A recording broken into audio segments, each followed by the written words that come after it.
Ladies and gentlemen, boys and girls, welcome back to the Wild Rift Origin Series August edition. If you're a collector, I hope you got your 3 stamps for each of the months so far, because this is indeed the final one before we start looking forward to our finals. My name is Des.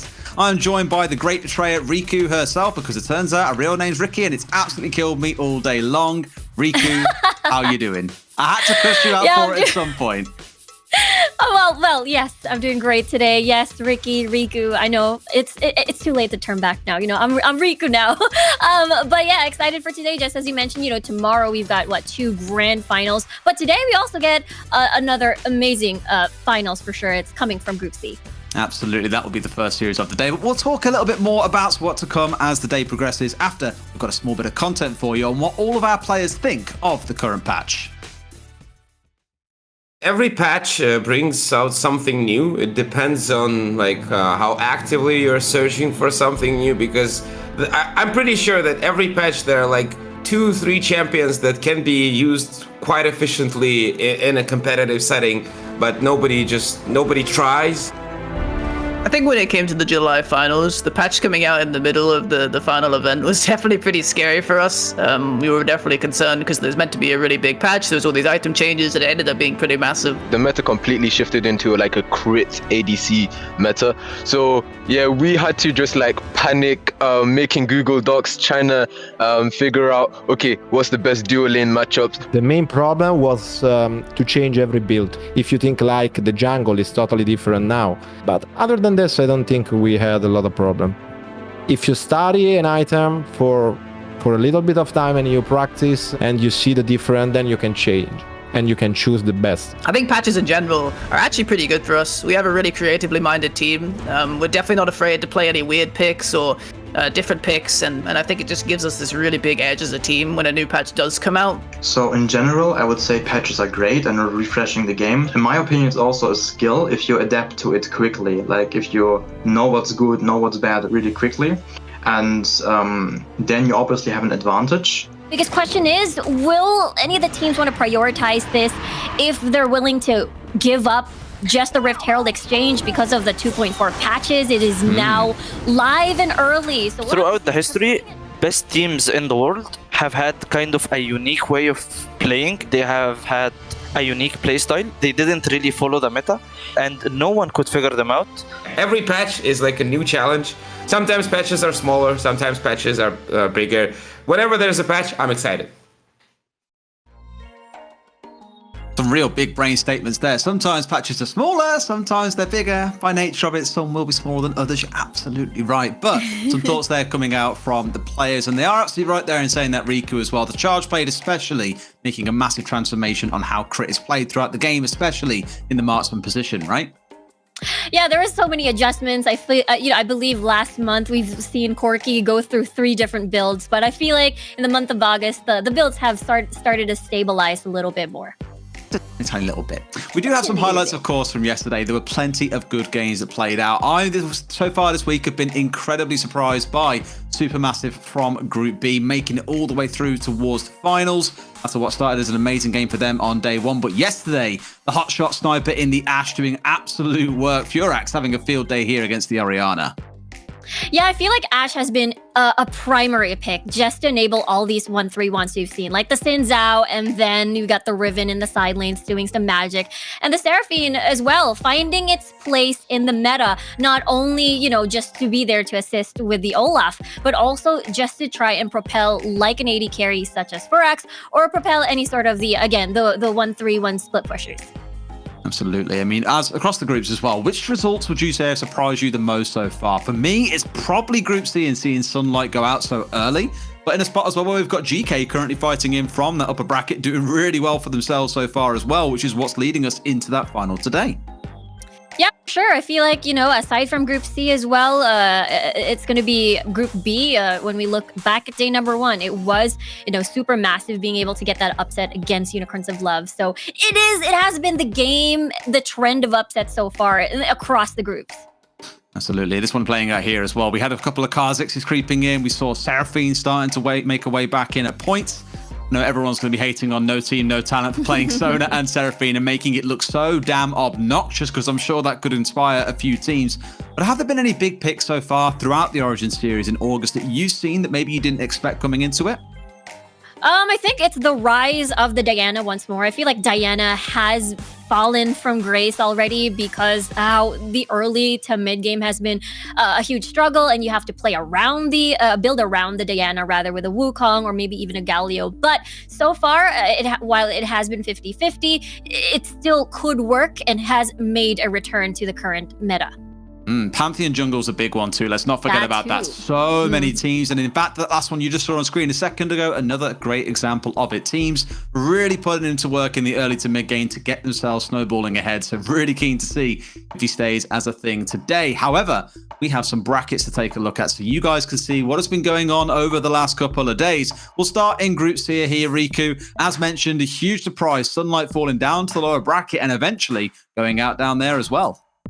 Exactly. Imagine from June to July, it has been the heated rivalry of Sunlight versus Cut, but looks like it's a different era this time around as both of those teams got knocked down to the lower bracket, as it is Cut who's able to fight off Team Occupy to get into the grand finale up against GK Esports. Every single time I see Cut Esports, I just want to make a joke about how they're a cut above the rest, but it is such an obvious pun that you feel like it shouldn't be said. So we'll move on past that. We'll have a talk about Group B, because for me, this has been the group to be excited about. Supermassive blazing a trail all the way through from round one against Sangal. We had that as our first game on Monday. Massive 2-0 surprise, and they've steamrolled their way all the way through into the finals, leaving now two other teams to face off on the lower end. BK Rog versus Bal, who will see play it again today to see whether or not which team will be facing off against Supermassive in the grand final tomorrow. Yeah, I got it. It's absolutely insane. Group B, they've basically beaten top 1, 2, and 3 teams to get to the current stage at the moment. So it has been a huge upset, and cannot wait to see how the day goes by. Absolutely. I love it, the fact that we're seeing UL and Na'Vi being beaten down as well, just showing that you can be kings for a short time, but not for long. Let's also take a look then at Group A, the one where we have 3 teams going from this into the finals. And currently there, No Team, No Talent, reminding us all that this is not a team maybe, but it is stacked with talent, breezing their way through into the grand final. That 2-1 victory over Keizo yesterday, securing them that spot at the top of Group A. And again, we'll see two teams in the lower bracket, Keizo against Gamelord, to determine who will be playing against No Team, No Talent in the best of 5 tomorrow. Yeah, exactly. Will we see a repeat of the June finals with Team Kesso versus No Team, No Talent, or the July finals, which is against Gamelord? So I'm excited to see how the day goes, and especially tomorrow with the grand finals happening. Absolutely. Tons to look forward to, I guarantee you of that. But let's take a look at the schedule for the day, what the 3 fixtures are that you can set your eyes on. Starting things off, it's going to be GK coming up against Cut in the grand final of Group C, before we move on to BKR coming up against Bal in Group B. And then ending the day in Group A, Team Keizo versus Gamelord, fighting it out for a chance to challenge No Team, No Talent in that best of 5 tomorrow. So 1 grand final, 2 lower bracket finals before we go into 2 more best of 5s tomorrow, Riku. Lots to look forward to, lots of storylines still to be crafted. Oh, for sure. I mean, last time we had our grand finals happening in the 3rd and 4th day of July, I feel there has been a lot of full game 5s, and I'm excited to find out if we're going to see a repeat of, again, game 5s going the distance. Any predictions for today? Anything you're looking at here and thinking, they've got it super easy? Because we all thought that on Monday that it'd be easy for Sangal, and we saw exactly how Supermassive did. But any games that you look at and just think, ooh, that's the real spicy one of the series today? I gotta say, it has to be the Group C grand finals between Cut Esports and GK. I feel like this rematch is going to be super duper spicy, especially Cut is out for revenge as they've fallen from the lower bracket just because of GK Esports. Oh boy, revenge matches, we love them. Before we get into it though, because that is the first one starting off, GK against Cut. 2 teams had a little bit to say about this one, and trust me, there's a lot of vengeance wrapped in. Let's have a look.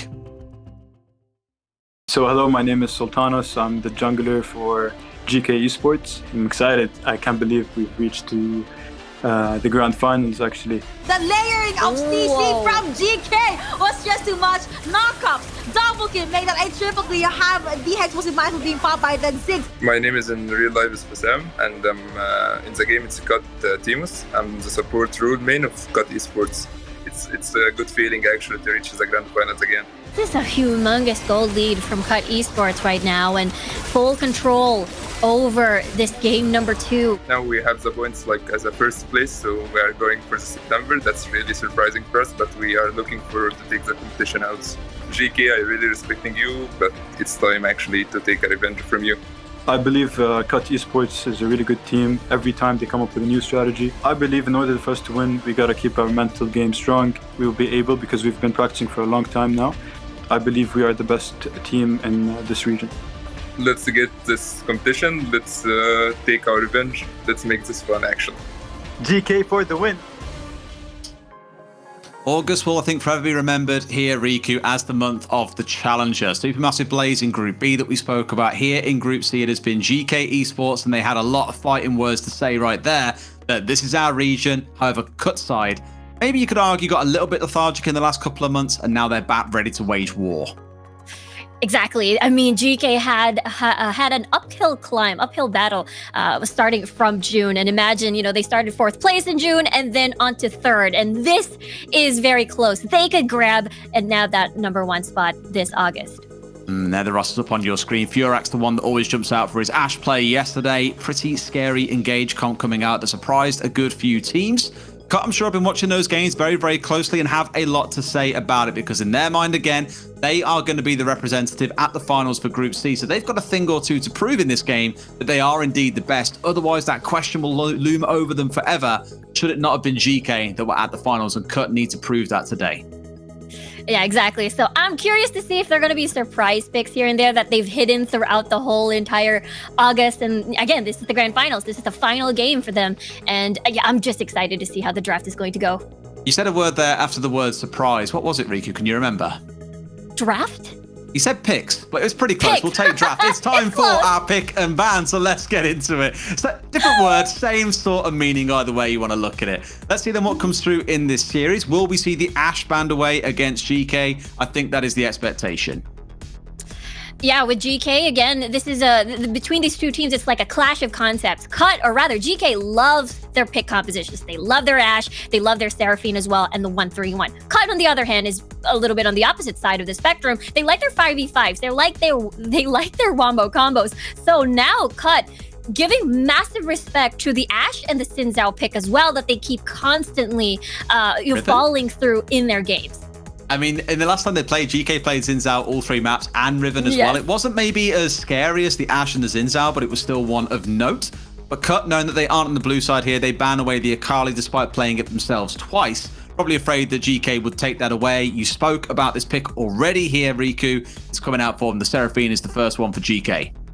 If GK decides to pair the Seraphine with an Olaf pick, then Cut can respond with a Jarvan 4, which has been, the soft counter with a Cataclysm. Now they've managed to get the Nami pick, so that denies the Tidal Wave Encore combo that we saw yesterday. But something that will change the equation now is an early game jungler, such as this Lee Sin, so we can imagine early game movements from GK and the Lulu pick as well. I wonder what carry they want to supply this on. I wouldn't be surprised if it's a Kai'Sa pick, because I feel like they need that late game insurance as well in this composition.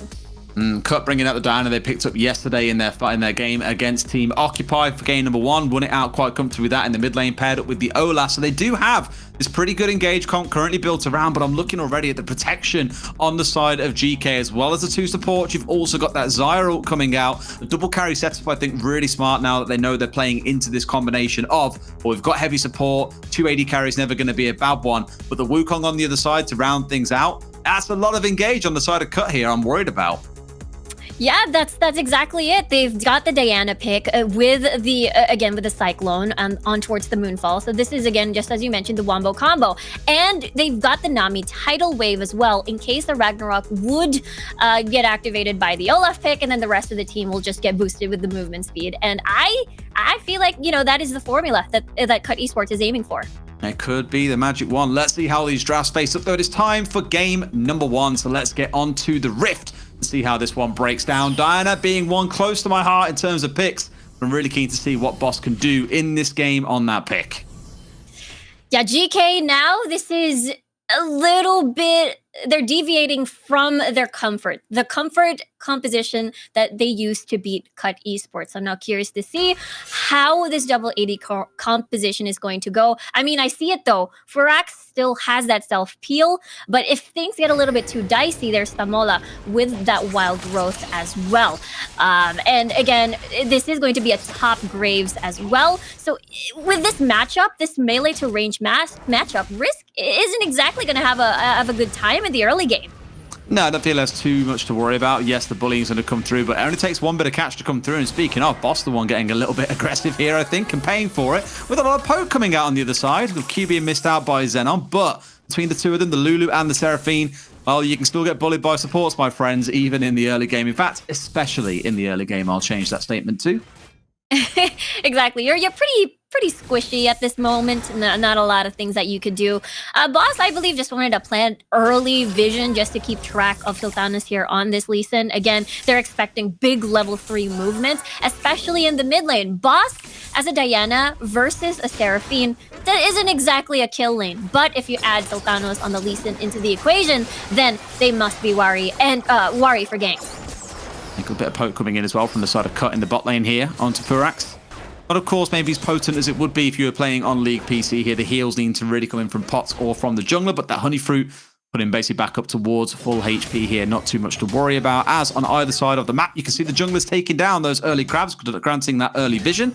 One thing I do want to touch on thinking about it, Riku, is over the last couple of days, we have seen much more peaceful lane, should we say. There hasn't been as much fighting. As I say, that one potentially going down. I know, right? It's crazy. The heal coming out at the last second. It's a bit of a curse. Same sort of story in the mid lane, but just going to walk that one off. Shouldn't really be too much of an issue. Boss going down low here. The barrier comes out, but I don't think it'll be enough. The red's sticking away. It's not going to go down. The first blood comes back the other way. Boss is still going. Could try and go for the finish, but in comes the Graves. Can they do anything about this? The double kill coming through. He really wants to get Boss, but Boss dodges away. This could turn into a triple kill coming out if it carries on. As it's looking low. Barrier coming out. But now it's the Wukong in trouble, but the red buff's enough. Make it a killing spree for him. It's a 3k for the Wukong.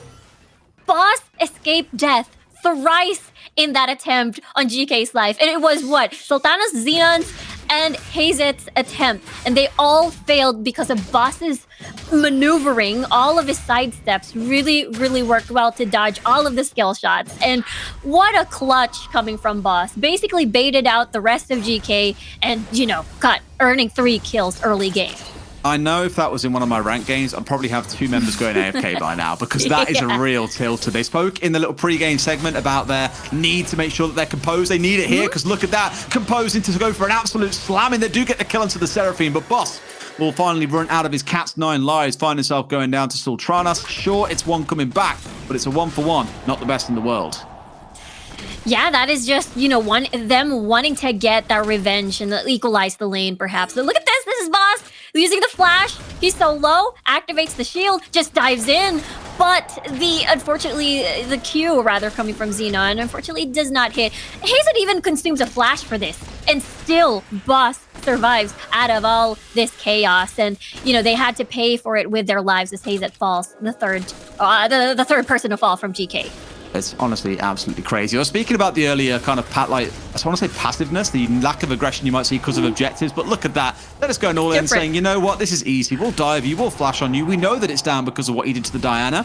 Good read by Cut there and good exposing of the fact that flash was down to get themselves yet another kill. One does get traded back onto Risk in the top side, so all things being balanced out again. Cut getting themselves kind of proactive and finding a kill, but it's still being traded back by the side of GK. Yeah, I think the biggest difference is that, Boss was able to get those early kills. How does Cut transition that lead into a bigger lead? While GK, I believe Sultanas is able to get, 2 revenge kills? I believe they would want to utilize that on the next fight. But it seems that GK would like to concede, hey, let's just get the Rift Herald. Boss got early kills. We are definitely not prepared, especially as 5v5. I imagine Cut want to try and force a fight here as well, knowing they've got the package. Like, this is the prime time to go for a fight, and here we go. It's going to be used for a dive in the middle lane, and even with the Xayah, No ult on side, did have flash, but still goes down. They're going hell for leather here under tower. It should be the Wukong going down. Yes, it shall be, but that first tower falls, so maybe not the best outcome. In goes the Diana, straight in the middle, burnt through, no problem at all. Backline going in. Sultanas beating his way down onto 69. Risk getting absolutely melted at the same time, and surely you don't go too far for this chase. They're thinking about it, but it's going to be a kill trade coming in for the Nami. May even make it away. The heal coming in might just about be enough. Gets the flash away at the last second. A bit too much for Sultanas, but another great fight coming out for Cut with an immediate response by GK. Yeah, Timus was able to get like the bounty off of Sultanos, but the biggest question is, or rather the biggest threat is still that Sultanos is able to get that double kill on the board. He's already 5-2-1, and we've seen Lee Sin's just snowball out of control as long as they're able to utilize that lead. Let's take a look at that again. It was a pick off of Forax, just isolated in the lane, and the rest of Cut just basically say, hey, it's the go signal. No AD carry means that Hazed is the only one left, and unfortunately, you know, he's still kind of ramping up as the Graves. But the thing is, Sultanas was in the lead. Wild Growth will most likely always go to him because he is the most fed member of the squad, and that's what we saw, a cleanup with Timus getting like a bonus kill off of that. What kind of concerns me about Sultanas though? He's basically going full damage on this Lee Sin, and sure, he's nice and mobile, but as soon as you find the Wukong or the Olaf dealing damage to you, they'll melt through you like they almost did just there. Now, sure, he nearly got the kill back onto one side, and in the bot lane, oh my god, it's going on all across the map, Riku. They're diving in deep for this one, because why wouldn't they? They're mowing through this lineup, no chance of Forax, flash, barrier, ult, everything invested, and still can't stay alive. That should be the bot lane tower going down, but look towards the top side. They're marching onto the inner tower and may even find themselves walking away with a second, and quite rightly so. Cut say, okay, time to get back. That Herald doing a lot of work. 2 towers in the top lane going down. That is a lot of value on that Rift Herald there. Not only getting First Blood Tower, that means they're able to equalize the gold after their losses in the early game, but also creating space at top side with 2 towers down, meaning more space to get possibly bottom side objectives. Let's take a look at that replay again with Sultanos being able to live through the slashes from Risk, and it was pretty close. It could have been a 1-for-1 exchange. But looking at the bottom lane, of course, Boss had early game kills, means let's go. This is perfect. The Moonfall didn't even need a Cyclone to pair it up with that Wombo combo. It just started as the main engager. And with that, they're able to get Forax once more. Actually, feel a little bit bad for Forax and Hazed as well. I mean, they had a bit of luck in the Lee Sin living on about 5 HP previously, in the same way that Boss did several times in the mid lane. So you feel like that luck is starting to run out. Mid lane, it's yet another fight. It is just constant skirmishing. Boss with a great Cyclone back in, pulls down right inside of range and picks up the kill. Beautiful use of the ultimate. Looked a little bit questionable to start, but still gets the outcome they want. It's another kill. Really nice clutch from Timus there. Tidal Wave from the side is able to save Boss's life, and they get a bonus skill. They get a bonus skill onto Xenon here. And with that, they are going to try and prep for the next dragon to spawn, which is the Air Drake. So this is going to be really good in taking, what do you call this? Getting that roam potential that they want to do, especially with Boss in the lead. Of course, they want to keep going. But rather, it is the Wukong having the time of his life with a 4-1-4 already, Black Cleaver and Sunfire Cape. So he's going to be a little bit tanky as well, and high value on that Cyclone with a pen. He is starting to charge ahead. I mean, look at the Lee Sin here as well. 800 gold ahead of the Wukong, but then you turn your eyes towards the top lane and see that Risk, also one of the more richer members in this game, could be doing a lot of work. Diana, a K ahead so far of the Seraphine too. They're in a good spot, I feel, for this dragon fight Cut, and that really on the side of GK, you don't want to be fighting this one. They appear to agree right now, being zoned away by the Corki, saying, look, we don't want anything to do with this, at least for now. Look on the top side, Risk, I think he's trying to catch himself onto this Grey. Should be a bit of a scrap on the top side, trying to burn his way through. And this will be pretty much everything he needs. The flash away, the flash over the wall for the follow, the double dunk coming in, the true damage from the Reckless swings enough to bring down the Greys. And in comes Sultanas, trying to go for a trade back. We'll find it because he's a Lee Sin who was 6-2 for God's sake. But now it's jungler versus jungler. The flash forward, can they get anything onto this one? The Wild Growth coming in, the flash away from the Lulu as comes the Tidal Wave, and in comes the Corki too. Sultanas finding himself belted down, left in no man's land. That's going to be a kill going across to Wukong, who establishes himself as the superior jungler. It all came down one by one. Boss, though. What's going on? Come on, Boss. He really wanted to burn through. Furax is not having a good time, even with ult flash barrier. He's not having a good time, Riku. And in he goes Not at again. all. This time coming in onto the Graves, but may have overextended a little bit here. Tried his luck, and now may pay the price. Goes in with the ult, Wow. dodges away. Furax, though, should No be able way. to bring down the flash away. Just a Q will be enough. Can he get it off? Gets the dash. The Q gets the swipe across onto the Graves. Gets the double kill, and Boss walking away like a boss. Finds himself for 2K, and GK walk away battered and bruised. And that was, what, a 1v4 situation? Tamola and Xenon just wanted to give all their utility on towards Hazet and Furax, but unfortunately, it didn't work out. Boss still maneuvered around that. It's unbelievable. It's fight after fight in the game, Riku. We're 10 minutes in. We've had 23 kills. It feels like they respawn, they run mid lane. There's going to be a fight somewhere around that area. And here it feels like it's going to have to start gathering up around the Baron. Looking at it, Cut are in a pretty good spot to be able to look to take this one away. But here is that catch in the top lane that we spoke about. The Graves not expecting the Olaf to be here. And he flashed too to expect that he had an escape route of that blast cone, but it's not available. And the rest of GK pretty much came in one by one, but no one came for Sultanos just because everybody else was pretty much far away. Only Tamola for that assist. But it's definitely not enough in a 3v1 scenario. The package did an amazing job just splitting the fight into two. And I love this 1v4 scenario. Like, Xenon was pretty much far away from the fight, and the timing of the Featherstorm was great to dodge the Moonfall, but it's still not enough. Boss was still massive so far in this game, getting a double kill off of that. I'm being highly pedantic, but I do wonder why Tamola was stood so far away. I was like, you can be involved here. You can be auto-attacking this Diana. I think he wanted to leave the kill and didn't expect that much damage to come in. In comes the Moonfall, Nice. not quite timed right, but still finds the kill. The Rampage coming in for Boss. Xenon being melted down as he's being rampaged onto by the Olaf. Has it the last one left standing here? This could be an ace coming through as in comes the Wukong. You beat one down, you send him back to base, and they always find a way to fight their way back in. Boss does eventually fall, but at the cost of 4 lives on the side of GK. Yeah, that's a lot of death timers on the board for GK. That means Cut can get straight into the Baron and look to siege. There is only one second-tier tower, inner tower, left in GK's base. And, I mean, good news for them. They do have a decent amount of wave clear. They've got Xenon here on the Seraphine. They got the Graves. They got the Saya, most importantly. But let's take a look at how that all started. It is Boss. No fear, he is leading the charge. He doesn't need the Cyclone coming from the Wukong to start this fight. He just needs the long-range, air quote, tidal wave coming from the Nami, and it's just pretty much enough to set up for these fights. And the rest of the squad just follows up and cleans plate. It all bleeds Plate. on through. Plate. The clean plate, sure, they're eating dinner. Why not? Make sure you lick it clean so it is good to go back in the cupboard after. Why not, Riku? Either way, I do want to touch on, of course, how things shaped out for Boss there, because don't forget, Diana isn't so much a tank. She's a bruiser here, and she's building basically full AP. The Roa, the Nashers, and maybe the Deathcap looking at it there and saying, yeah, that's heavily going in towards AP. A little bit of tankiness being offered. And look at the Graves almost finding himself burnt out. They're trying to get Boss finally going to get the finish off as Sultanas finds him isolated. They've removed one of the key damage threats. The problem is, you're still looking at risk. You're still looking at the Wukong. There's still so much damage packed on this side that they can't realistically step outside of their base. That's true. They still have to deal with 69 as well with the Corki. I believe he does have already his 2-item power spike on the board. Really nice bubble there, but still no towers down. Possibly the first one could be at the bottom portion of the map. Ocean Drake has spawned, so I believe Cut, after cleaning the base, after getting all the towers down, they're going ahead. That's something that they can't consider ending as well, because with all 3 now down, they can fight freely inside the base without restraint. Of course, not wanting to stick too close to the Nexus, as that is the one big threat to them. Not the champions, the base itself. Opting to back away here and look instead towards the Ocean Drake. I imagine they'll secure this, they'll go back, they'll have their last spend, and then they start looking for the kill.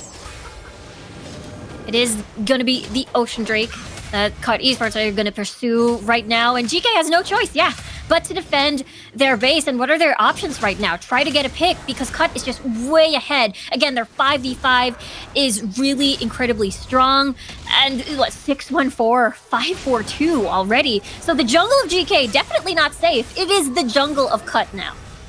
It's always the thing you look at in the early game is the aggressive potential of a team, right? How much action can they take to get themselves snowballing into the mid lane? If you don't take action with an aggressive comp, I'm thinking things like a Pantheon here as well, you know you're going to start falling behind. And you look at the side of Cut and think, okay, It's not a Lee Sin. You're not going to find something hyper-aggressive in the form of the Wukong, but they've managed to make it work because Boss has gone hyper-aggressive in every single fight. He's doing it again on the top side, always looking for catches. The Lee Sin, not long for this world. The Zhonya's comes out, the GA straight after, and in goes the Olaf. Doesn't care for your CC, doesn't care for your shields, doesn't care for your heals. He'll carry on all the way through if you give him chance, but he was just there as a zoning weapon. In they go. The Corki's going into the back line. One going dangerously though, finally finished off by the burn damage coming in. A double kill for 69. The Nexus, the last thing that stands between them and victory in game 1 of this best of 5.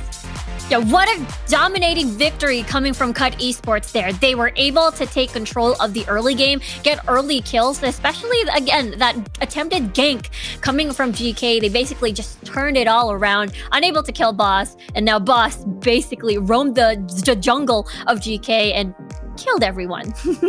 Well, I'm sure there are plenty of clips for us to take a look back at from that game, Riku, but from what I understand, you've got one that really caught your eye in that game. So how about we go to the drawing board and you give us a breakdown of this play that you loved so much? Yeah, let's start with the one with the Boss over here. This was the 1v2. Really nice Moonfall, by the way. Was able to get the dodge on towards the Saya, or rather this really nice, what do you call this? Featherstorm, rather. I was able to dodge Boss there. But still, at the end of the day, it is Boss just doing Boss things. He was way ahead, and it was crazy. It was crazy 1v4. Gotta take note that Seraphine Xenos was way over here, so it was technically a 3v1 scenario. It's one of those that I look at and just think as the Diana. So often you're playing for the QE resets, right? You get the E charge down to someone with the debuff on, you get the reset, you can keep on dashing around. And it looked for a second like he was trying so hard to hold on to that. But when he uses it at the last second, gets the auto off, turns on the Graves and finishes that off, it's beautiful. Questions to ask again about the Lulu not quite being close enough.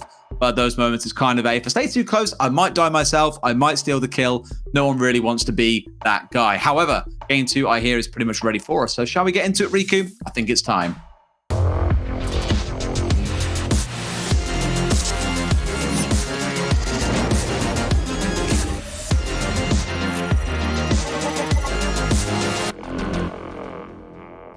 Here we go then. Game 2 underway very, very shortly here for us. Riku, same lineup as you've just seen. GK staying on the blue side, Cut staying on the red.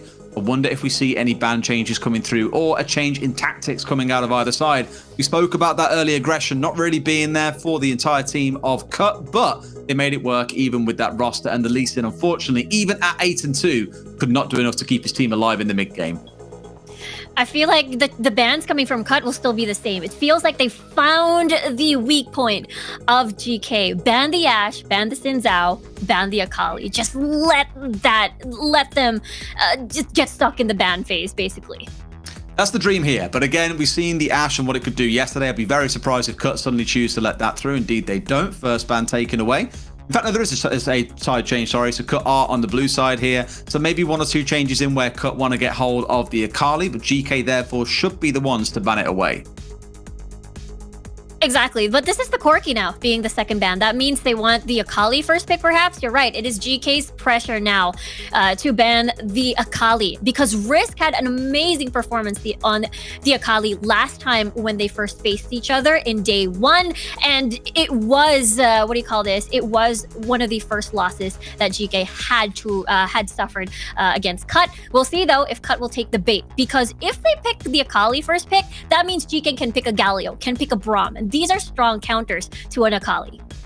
When you say strong counters, there's only so much they can do, it feels like, when she's tearing through your backline and you can barely see her for more than half a second. They're truly going to go towards that themselves, with the Nami coming back out, followed in by the Diana. Very clearly sick of seeing what Boss can do with it and not wanting to ban it away themselves, choose to pick it up.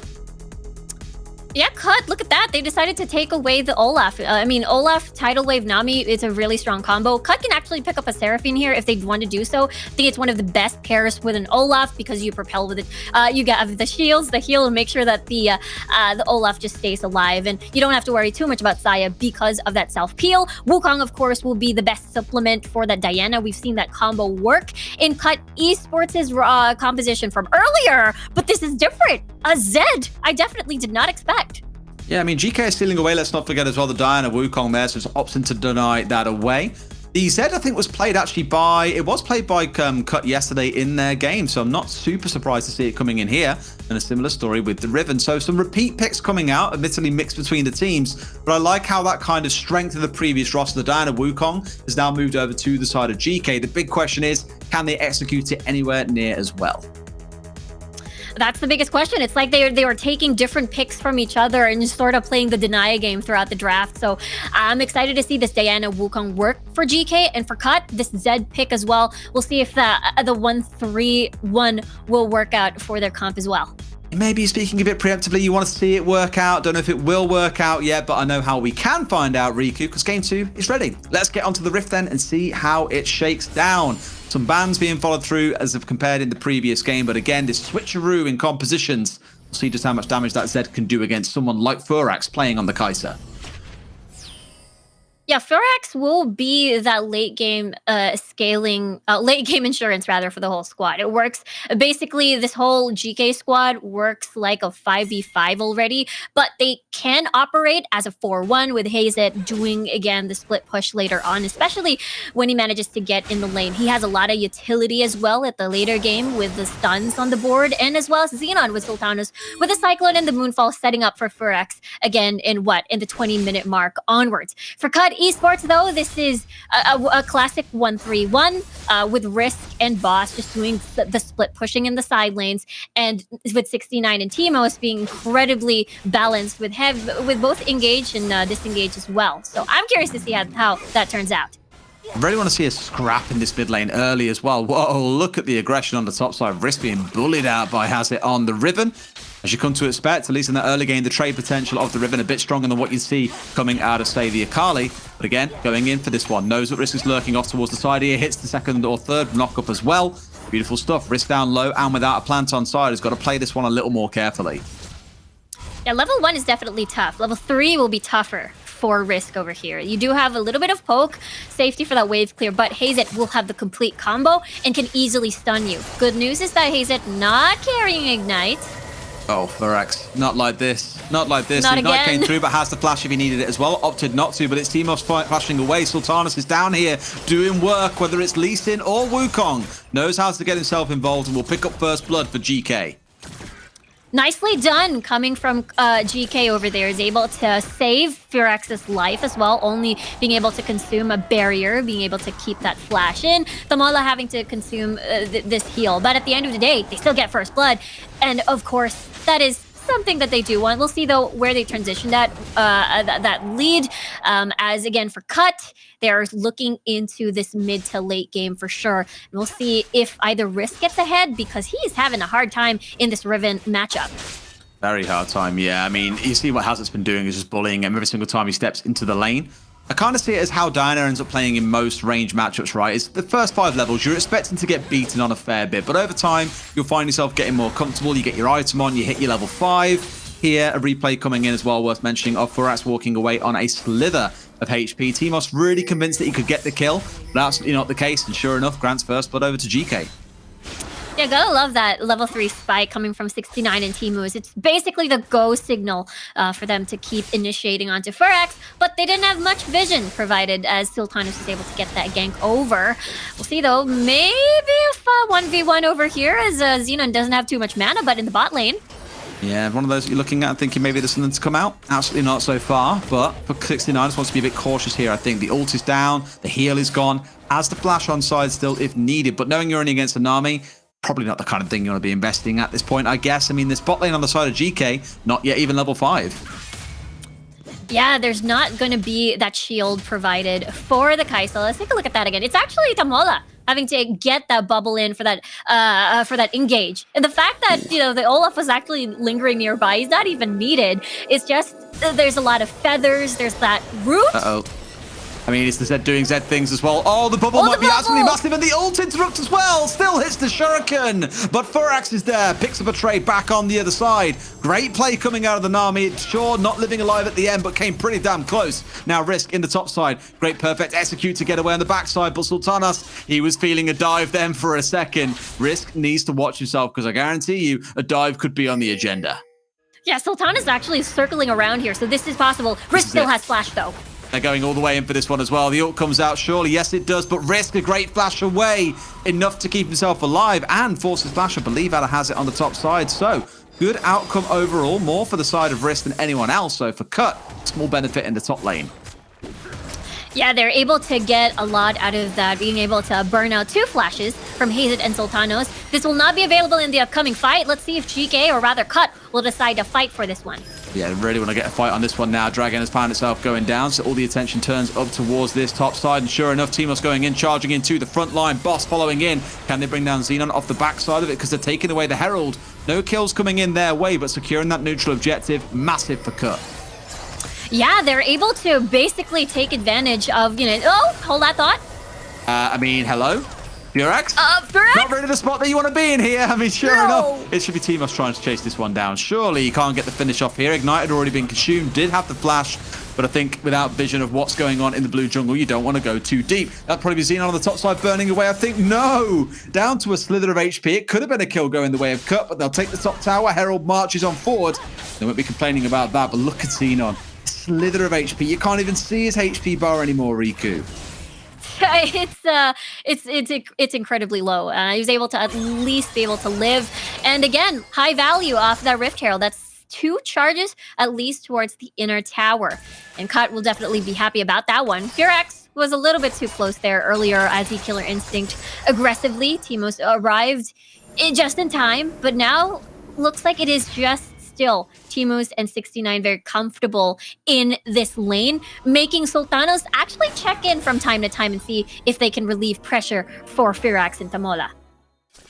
Alrighty. I mean, he's doing great work. I've got to hand it over to Sultanos. Sure, the numbers might not necessarily reflect how well he's doing so far, but I do feel that he is getting involved all across the board. It feels like every time there's a fight on the go, he's involved in some way, shape, or form. Of course, it's a pretty low kill game so far, so you're not seeing the numbers really building up in his favor, but if he carries on playing the way that he has so far, I imagine you will see just that, him getting up on the leaderboard, getting more gold like he did in the previous game, building up for a wicked combo with this Diana, who already sitting at about 4,500 gold, is slowly walking towards, well, has the Aurora on side, but no doubt now stepping in towards either the Nash's or the Death Cap. Yeah, they're still not able to find these opportunities. And look at that, Furax. Oh, poor Furax. This is like a repeat of game number 1. And now Risk loses the 1v1 against Hazed. Not sure about that one, mate. I mean, fine. You want to try and take the fight, but sure enough, Hazard comes out on top, bottom side. You were looking towards boss, and the magic that he was working. No flash away from Furax was interesting. The barrier has come offline while he was dead. Sorry, not flash. The ultimate that he had on the side. So I was thinking earlier on, well, why this? How can this play against a Zed? And you do look towards the Ult of the Zyra. It can be quite a beefy shield as the game goes on as well, but not even brought out in that instance to try and keep himself alive. Yeah, I think Furax will definitely invest on an Hourglass here. An Hourglass enchant. They're chasing. They want revenge. But there's no ult on side. That's not the kind of flash you want to invest there. Furax, he was so hungry to get something. And now knowing he hasn't got that for the next fight, and, looking towards the dragon, for example, that's going to be a stinger. Yeah, he was basically separated from Tamola there and just couldn't get away. He had no way to escape that collapse coming from Cut Esports. And yeah, you're right. Infernal Drake is going to be spawning soon, and that flash will be very valuable and will not be available. Risk with the 1v1, actually no, a 1v2, he pretty much, wow. He won that 1v2-ish, but Hazed was there to linger around in the to get the kill. Ate up for the one for one, yeah, for sure. And already you're seeing that damage building up on Risk side as well. Sultanos, the one who was paying the price, probably screaming has its name of, why didn't you help me out? You were happy to get the kill once I was already dead. Yeah, I understand, but it could have been a pretty painful double kill had that perfect execute come through with the second half to cleave through both members. 10 seconds down the straight, the Diana up on the top side of Carly rising up to meet her. Might see a back or two coming in for the side of GK, but the question is, do they want to fight this one at all? They are down about 4,500 gold, and that is no small margin. In a 5v5 scenario, GK should be able to be more comfortable as long as they layer the CCs correctly with the Moonfall and the Cyclone. Want to try and finish off the Drake here. The smite didn't come through at the end. Sultanos, though, does come in and takes it away. The fight breaks out. Has it sat in the middle with a big sword, but no idea how to use it. All the tools, but no clue. Xenon coming in for the follow-up as well off the back of it. 2 kills going the way of GK. However, it was the one side of Cut. Yeah, they were able to get that Infernal Drake and steal that away from Cut. It's basically a 1-for-1 revenge, stealing the Rift Herald off of them. And now GK is going to be happy getting that Infernal Drake. Big bonus damage on side that they will gladly have. And I feel like Cut really needed that, considering, again, they're opting for this 1-3-1. And let's see how that steal went. It was just basically the dash coming from the Wukong and towards the Smite. Really done coming from GK, and then basically all they had to do, Moonfall in, Olaf gets caught out, and they had no way to escape. Their disengage is a little bit awkward because it's non-existent, as 69 again does have that Feather Storm, and that's the only thing that he can rely on. Zenon, I think as well, by the way, you feel like you're landing the perfect Moonfall, everyone flashes away, and you're like, god damn it, why do they still have flash? Boss here in the back line did look like he was going to get away, but the engage going in with the ult, make sure that he gets finished off. Timu's now the one looking low. You got Risk on the front line still. Oh, saves it on for the E and connects onto the Kai'Sa. It's going to be a meltdown for the side of GK. Cut, slicing their way through, finding 3 kills. Sure, they lost 2, but now they can focus on this tower. What can Xenon do by himself? Moonfall comes out, not quite enough damage, buddy. Shall not get the finish off, and this should be a tower going down. Although one goes back, Risk almost burning out too. That could have been disastrous. You've still got Hazard in the bot lane, by the way, going for this first bottom tower, and it would be GK's first tower of the whole game. Yeah, that could have been a double kill. That could have been disastrous, just as you mentioned. But at the end of the day, it was Timu's getting a lot of the tower aggro, at least being able for Risk to survive that one turret hit. In the meantime, most of Firax, he's fine. Nah, he's okay. He's fine. Too close though. Very, very close. Still no Zhonya's Hourglass at the moment. Still having to invest more of that gold for more damage. Again, they're hoping GK having to rely on that late game power insurance in the form of Firax here on the Kai'Sa. But so far, there are so many assassin threats that can come for Firax's life. Risk over here just getting a lot of kills from earlier, already 3-1-1 with the Rabadons. And I think, you know, it is Tamola's job to try their best to protect Firax. It's kind of been the silent scaler in the top lane because we saw the pressure that he was under from the Riven in the early game, and at this point 1500 gold down, sure, sat on 2 items, but that Akali already moving in towards 3 and quite oppressive even just at that 2 item mark. Bearing in mind it's not a full 2 items at this point as well because the guy's only being half built. Deathcap essentially has been the full completed item, but the massive AP spike that gives you is one to behold and one to be very, very terrified of. Look at Timus all the way into the back, engaging onto 3. In goes the Zed onto the back. Maybe not the target that you want. It's the Nami that goes down. This fish has been fried, but what more damage can they do? Turning in towards the back line. The perfect execute across the back does a lot of work, but getting himself melted out. They are going to burn their way through both the Akali and the Zed. A double kill for Firax before finally being taken down. Xenon and Hazard, the last 2 left alive, but Cut. They walk away with 3 still standing. Yeah, they took out Tamola right off the bat. That means no protection for Firax. There we go. Firax buys that Zhonya's Hourglass enchant, but at the same time, Cut is able to start this dragon, Baron rather, but the teleport is coming in. All right then, at least some kind of contest being established, I think, or at least scaring them away enough that they won't commit into it. But here's the replay, Riku. Massive engage coming in from the Rakan. Yeah, that's a really nice knock-up, really nice charm. Their target was Tamola, removing any of the utility off of GK there. And it's basically GK just wanting to run away, but Cut, the chase potential of this composition is just too much. We got to see Risk getting, a shutdown on towards Firax there before going down. And it has been a 3-for-2 in favor of Cut. At least, though, GK is able to stop the Baron take.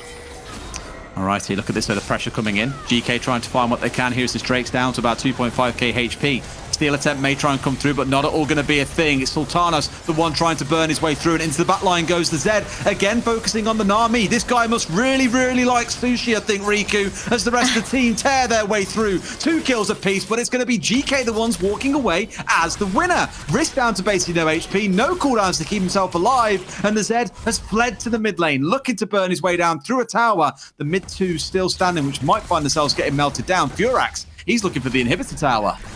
Yeah, for sure. This is just going to go down. No one to defend. There's a lot of death timers on to Cut. So this is going to hurt them a lot. Imagine, again, this composition from Cut, they're not ready for these 5v5s. That is GK's strength. So as much as possible, they want GK to split up. Make sure that they can isolate the targets. And now they're having a hard time at this point of the game. As we get to see, though, it is still Cut having that 3k lead, but their bottom tower is almost close. I think a bit of an underestimation, sorry, by GK there. So many cannons stacked around. A couple more shots from the Kai'Sa would have seen that tower going down, but here's that fight again. Yeah, it's a secure on the Ocean Drake, but again, Cut Esports' composition not ready for this 5v5. We've seen how they managed to try to split up the fight, but again, the strength of the Wombo combos, such as the Cyclone in these congested areas, I suppose, in near the Dragon Pit, is not the situation that Assassins would love to have. I mean, another scrappy one. For a while, like Cut were the ones pulling way far ahead when they had that 6k gold lead, but here it has been brought down to about 4k or so. GK even on kills, behind on a single tower, but the two Drakes currently sat with the side of Cut as we start looking towards that Elder that will come on in a few minutes' time. Baron going to be the focus until then. That's where you're going to see a lot of these skirmishes kicking off. Risk taking a risk and trying to play the dangerous game of death. Finds himself down to about half HP, but does escape with that blast cone.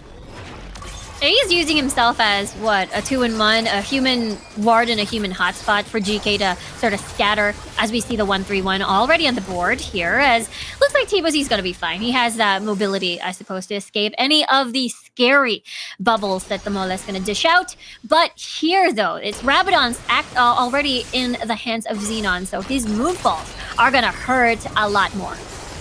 One of those that I look at and just think it only takes one person to get caught out for this all to completely fall apart. Featherstorm coming out the last second. A couple of ults being burnt out there. In fact, 3 on the side of Cut. So GK could look at this and say, opportunity opened up. We've got flashes, we've got ults, we have the engage, and they've lost the vast majority of their tools to deal with us. Really good response coming out by GK. Yeah, Hourglass already burnt, but just as you mentioned, there's still a bunch of summoner spells available. So that safety from Firax is still there. Cut, or rather Risk, and as well as Boss, will definitely have a hard time finding the carry. Now at this point of the game, we're starting to close in on the 20-minute mark, where the threat will shift from Xenon and now definitely onto Firax. We'll see, though, how they maneuver around it, especially, you know, Baron could be the game-changing deal. As Cut, for sure, they had the early lead, but they're slowly losing it, especially in these 5v5 situations. It's all about this isolation off to the side. I mean, Hazard needs to be careful here. He shows himself, and now Risk knows, and I think Risk could be able to tear through if he's not too careful. And sure enough, I think Hazard identifying some of that himself, not wanting to get into a big scrap with this Akali. I mentioned that one single kill would be enough. There's TP on both of these laners. If they do want to join this fight, they can. But if anyone gets caught out, isolated, picked off, that will be the go sign for the other team. Yeah, even has teleport. Look, he's gone for it again. He's going for the fish. The man, I keep on saying, really wants his fish dinner being set up for him. But Nami this time not taking enough damage for it to be any great threat. But again, for GK, a small opportunity opened. You've got Boss without his ultimate on side. What damage can they do?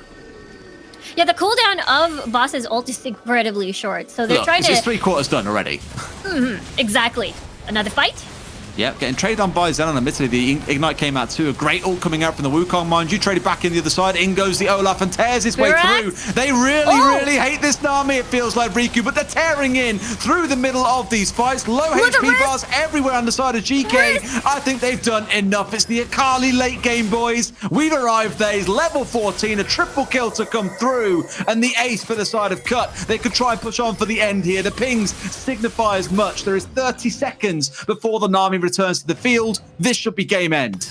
Yeah, this is an AD carry still alive from 69. They're able to just try to clear the waves and head straight to the base. Even Risk going towards the top side to clear and get more room to get the minions crashing down towards the Nexus. And yeah, the first one to go out is Thamola, but what can he do?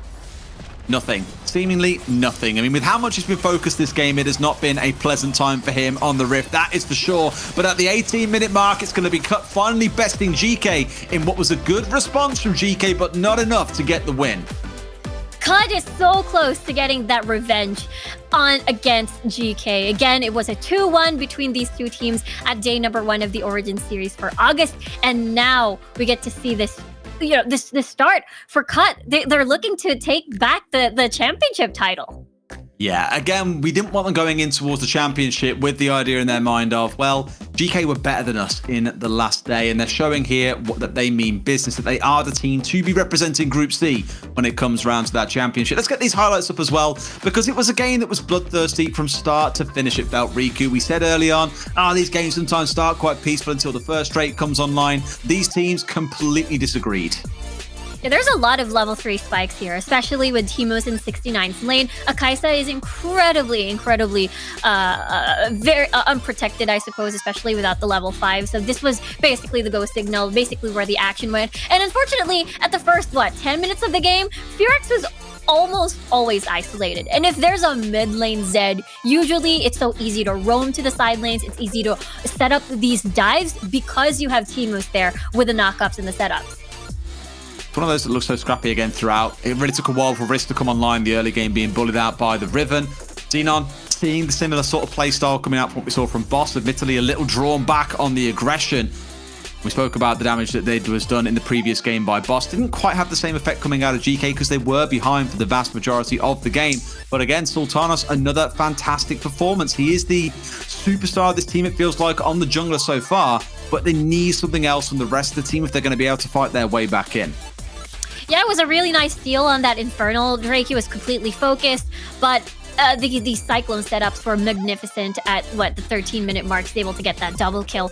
But unfortunately, didn't really get to transition that. Firax was, the primary target, and as well as Thamola to make sure that there's no protection. This is the last fight that we saw. We got to see Firax with a killer instinct, basically free hitting, but he flashes forward. Therefore, he doesn't have any sort of defensive spells available, and it was just Risk cleaning up house here in the last fight. Late game Akali is just disgusting. Very little you can do because she thrives in the chaos. She hides from the chaos and then strikes when everyone sits in pretty low. Wasn't a pretty game overall for GK. Maybe game 3 will go a little bit better for them. Let's get into it.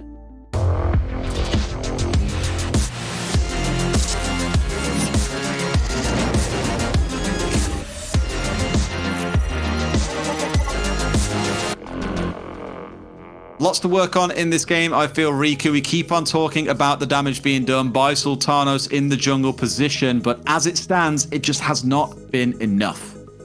Yeah, I feel like, GK, Sultanos, they miss the Xin Zhao pick. They miss that being unleashed into the Rift. So right now, Cut seems to be very comfortable with this setup, just banning out the Ashe, just banning out the Xin Zhao, the big picks that enable GK success towards day 1 and defeating them.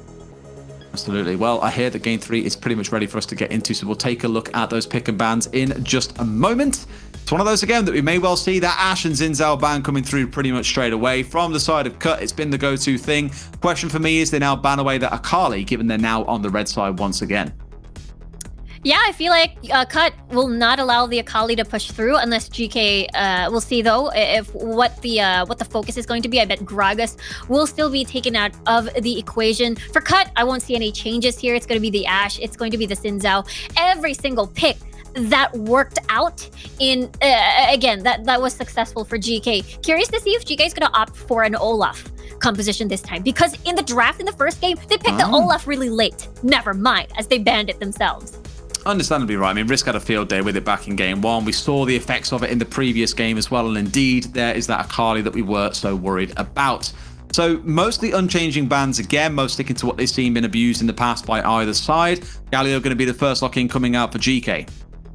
I love this. This means this could be a Diana setup. GK can opt for a Galio, Wukong, Diana. And this just works so well. Diana can survive a little bit more with the hero's entrance, and the big wombo combo will be available for them. So Cut, if they decide to go for another 1-3-1, which is very possible with the Camille getting locked in, either could go for top side or in the jungle, we still don't know. For GK, I feel like a Renekton top can be possible, as well as a Lee Sin Renekton combo can be incredibly strong and potentially snowbally. Also, I think had a bit too much fun on the Zed in that previous game, enough that he wants to bring it out again. Great pick against the Varus as well, who, as we know, very exposed in that backline unless the support is given. And Zed, relatively mobile, are dealing with that. Now, you mentioned about the Renekton coming out. Here it is, coming in for GK. So pretty solid front line, looking at the Galio, looking at the Renekton, rounding things out with the Seraphine, because why the hell not? Yeah, the Seraphine is going to be there. Usually, Varus is paired with a Nami just to compensate for how low mobile this champion is, but Malphite will be picked with the matchup against the Renekton. All right, I mean, we've seen Malphite picked up around the world here and there, but never super consistently by any particular team, I would wager, but massive in these team fights. And now immediately, my attention turns towards the pick potential on the side of Cut. You've got the Camille ult coming in, the Zed ult on top of that. If the Malphite has to get involved, he can. A tidal wave from the Nami into a bubble. There is so much lockdown potential here that I worry that the Varus is even going to make it out of a single one of these fights inside the first 3 seconds. Yeah, that's the thing. It's going to be definitely a vulnerable Varus in this game. So the Seraphine will have to do a lot of work to try and see and provide that movement speed to make sure that the Unstoppable Force and the Hextech Ultimatum wouldn't reach him. Well, time will tell. Game 3 is ready, so let's get on to the Rift and see what changes in this game. Will it be the clean sweep 3-0 for Cut, or of GK finally going to find themselves a response? Yeah, the reverse sweep could be possible, and see where GK sort of lands without the Ashe pick, without the Xin Zhao pick. And now they're opting for this really strong jungle top duo. We'll see if Hazet can get ahead in this game and snowball out of control. And in the meantime, they've got a lot of AoEs on the board with Xenon on the taunt. Galio is really good against assassins here, so Boss should be careful with his ult and his timings to engage on the squishies such as Firax. Quietly very excited to see how Risk does, because he's been pretty aggressive in the last couple of games. Let's not forget the Akali tearing through the backline in the previous game, the first one on the Olaf, charging his way in. Not that Malphite can't be aggressive, and often he is in team fights. It's one thing I will give to Risk. You haven't really seen him go hyper aggressive in lanes and really try and win out the 1 versus 1. He's played for the team fights, and that's where his impact has been. So although it's not a hyper aggressive carry champion, it plays out probably much the same way in his terms of playstyle. Yeah, I love how you brought that up, because we usually see Risk in these highly mechanical champions with a high ceiling, rather. So it's really a breath of fresh air to see him, step back a little bit, be that utility, be that heavy engage for Cut Esports. Not playing a Darius perhaps and win that level 1 possibly against Hazet on the Renekton. But this time it's a little bit different. You can survive a little bit more. It's kind of hard to dive, I suppose, meanwhile in the bottom lane. I mean, it's Sultanas doing what Sultan. The root coming in could have been enough, but not quite enough damage from those notes to finish off the job. But we speak about Sultanas, or we have spoken about Sultanas all of this series long, and it is still continuing here in Game 3. The early game aggression working out well, but in comes the Camille from the side here, focusing on to Tamola. Flashes away, flash forward to try and deal with it down, but I think he's given up on this one. He's not quite sure. He's in and out. Sultanas not quite wanting to follow it all the way up. Bit of a scrappy affair, but no one going down as both mid laners down to about 50 HP. What was the flash? I mean, okay. That happened. That was unfortunate for Boss. I feel like he just wanted to kill onto Xenon. That's why he pushed really, really further into the lane, opening him up into a Sultanas finish. That's going to be first blood in favor of GK here. And yeah, I feel like that was a little risky. Oh. Look at him go! I mean, look at the counter engage there as well. I mean, the ult in, the flash out, does enough to keep himself alive. Sure, it scares, has it away. And I think the same for Sultanas there, who could have followed up and finding himself a kill, maybe. But tower would have been the big danger. Here's that replay of this midline kerfuffle that everything kicked off around.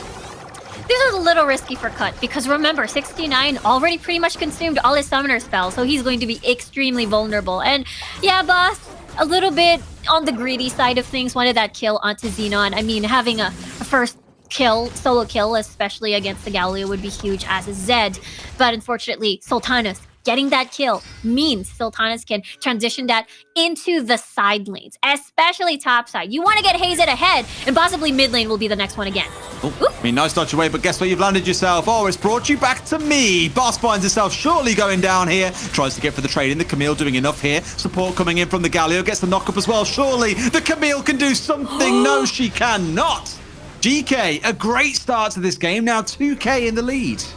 Yeah, they were hungry for that kill. They were hungry to get that 1-for-1 trade. But at the end of the day, it was a 1v3 scenario.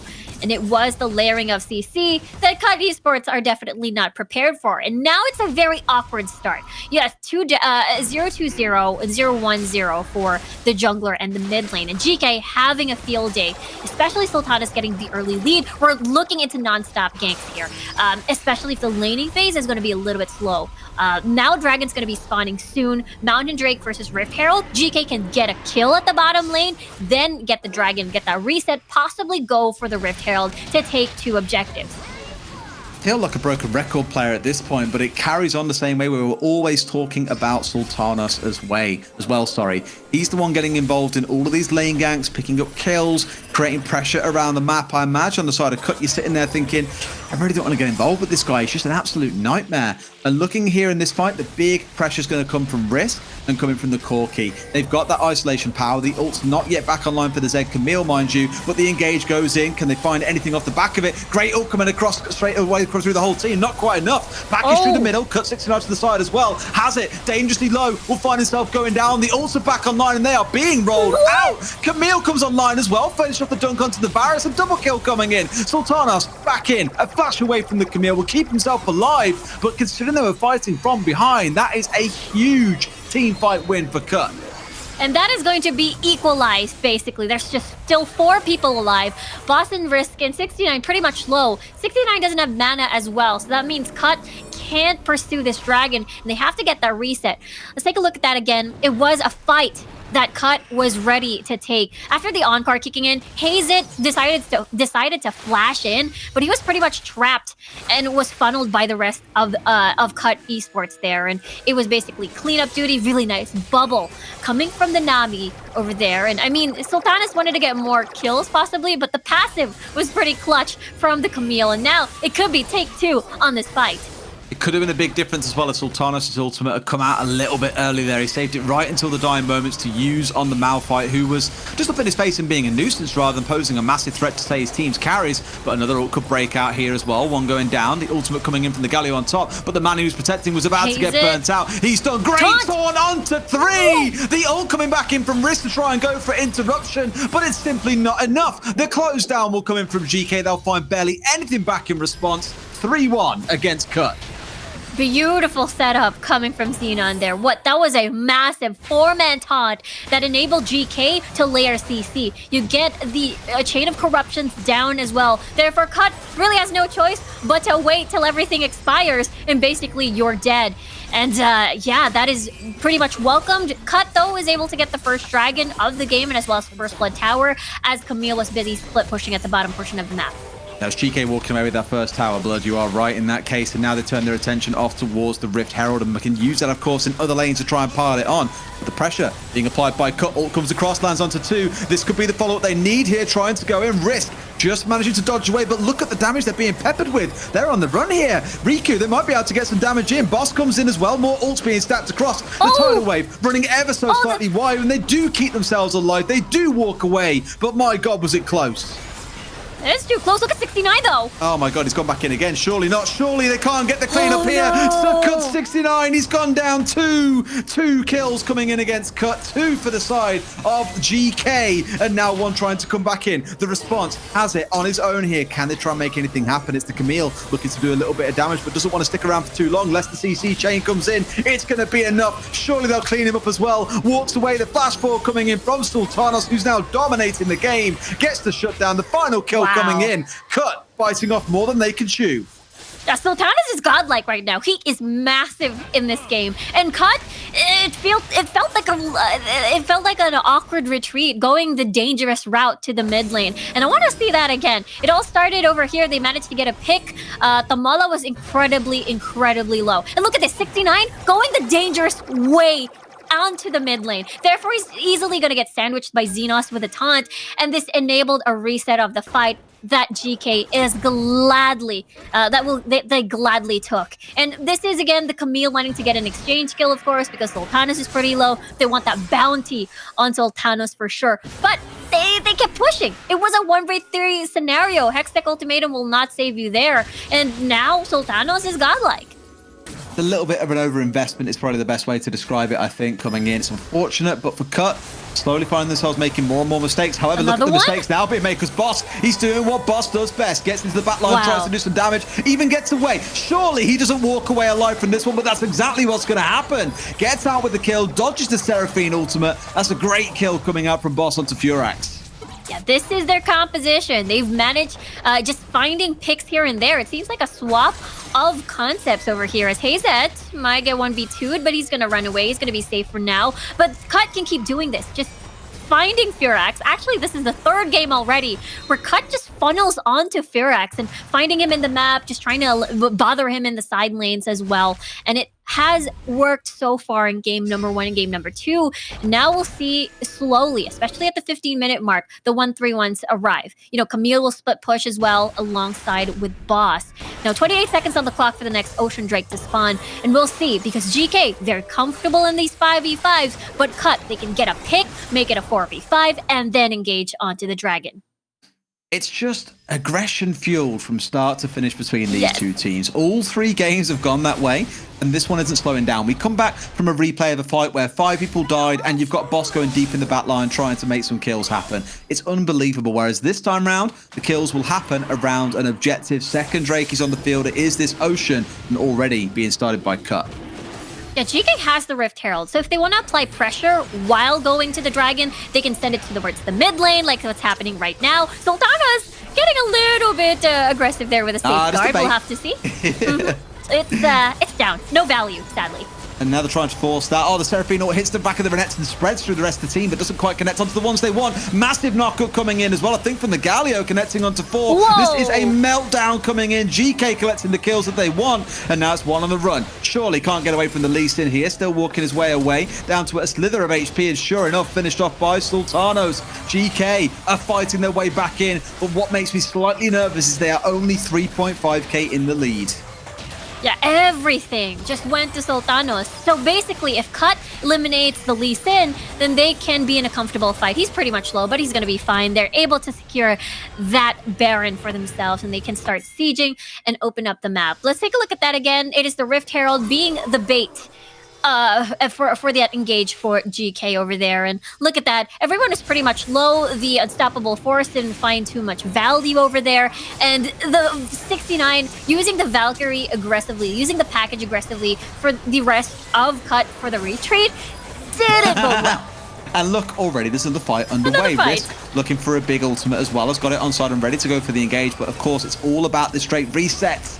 Starts recovering some HP. GK, despite winning that last fight, have been forced away from this one as well. Don't want to get themselves caught up in the fight, and it will be taken away by Cut. That's a little bit unexpected, and sure, the Baron may be on the side of GK, but you look at that and say, surely they don't lose it away. Maybe they were just too afraid of losing the Baron buff here and wanted to keep hold of it. Because now you've got Xenon trying to provide pressure off towards the bot lane.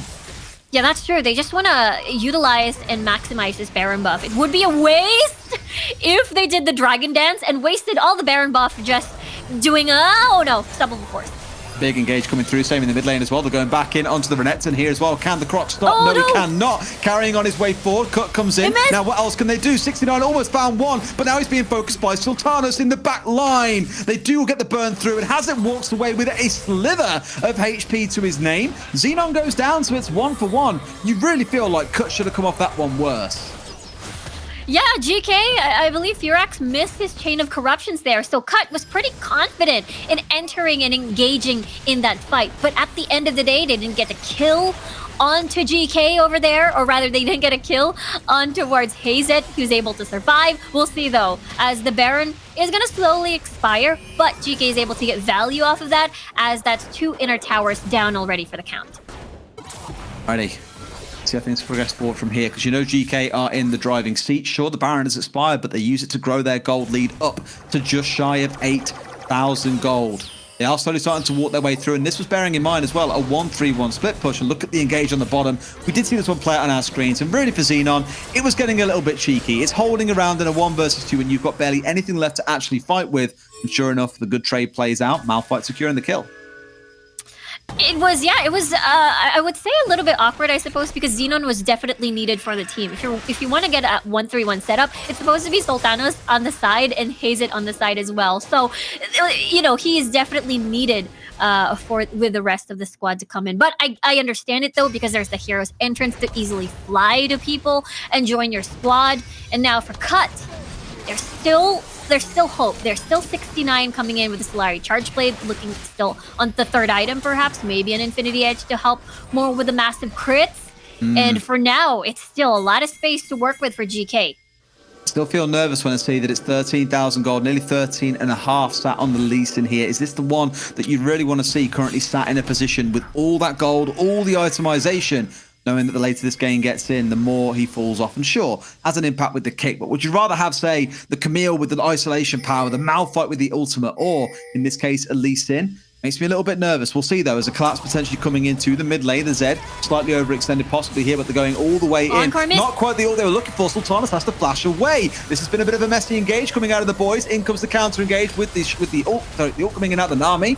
Tidal wave, not quite doing enough, but a big ult coming out of Risk. Lands onto 2, and they are fighting this so well. Cut. They're burning their way through the front line. They're melting down health bars. Great Taunt coming in, and surely it's not the turnaround for GK. Looks like it might be, but Boss in the back line, melting down a couple of members. A messy engage going completely astray for the side of GK. They went a bit too far, and Cut have made them pay. I love how Cut always finds Firax, and Hazet may be the next one to fall, but really nice flash there to dodge the last rocket from 69. But they find their target again. They find Damola, they find Firax. And with that, GK only has to rely on Sultanos, which is a Lee Sin. But sometimes at the later stages of the game, a Lee Sin may eventually fall off. Absolutely. I mean, here we go as well. Now they're trying to really press the advantage forward, and they find themselves 2 kills. Boss, let's not be cheeky. Let's not be too cheeky, because you know what Sultanos can do if he wanted to safeguard forward.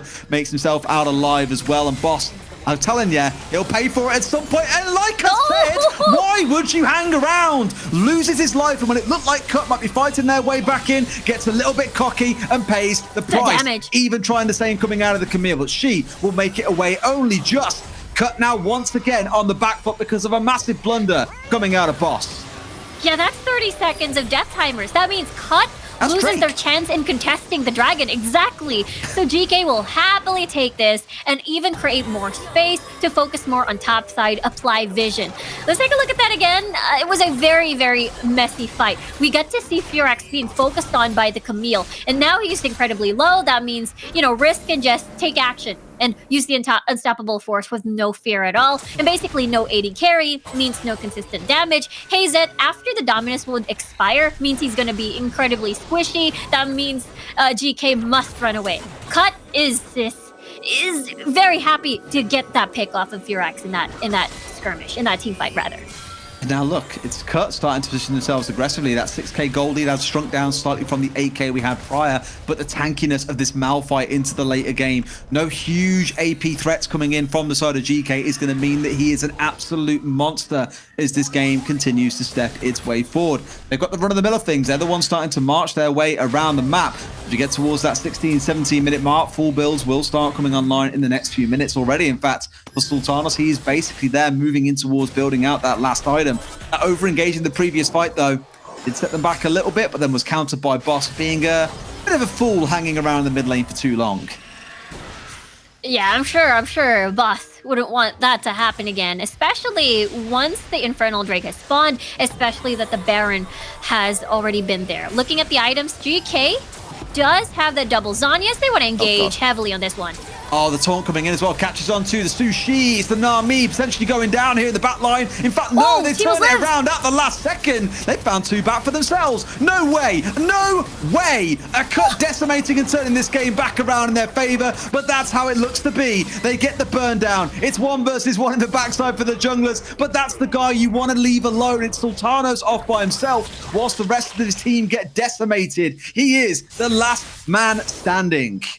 Yeah, Cut is happy. He's just finding Firax again, finding Hazet off the board, and then leaving the most fed member of GK. Without your teammates, basically there's nothing you can do. Whew. Okay. There's work to be done here for GK. Otherwise, Cut walk away with this series 3-0. But the most painful part is GK is still sat in the lead, by the way, by 4,000 gold. That will, of course, crunch down as more and more of these towers fall across the map, and surely Sultanas doesn't want this going fight. In? Apparently he does as well. Immediately comes out with the Zhonya's, and now the rest should just back away from this one. He really wants to try and force these isolated fights because he knows that his team cannot do well in these 5 versus 5s anymore. Yeah, exactly. This is a very awkward spot for GK. Just as you mentioned, they're in the lead, but they can't find the correct opportunities. This is such a forced fight, I suppose. The fact that Teemo survived all of this makes it really, really a bit unfortunate for GK. And after failing and using all their resources for the support means that, you know, there's nothing much left to use for the carries of Cut Esports. Another fight?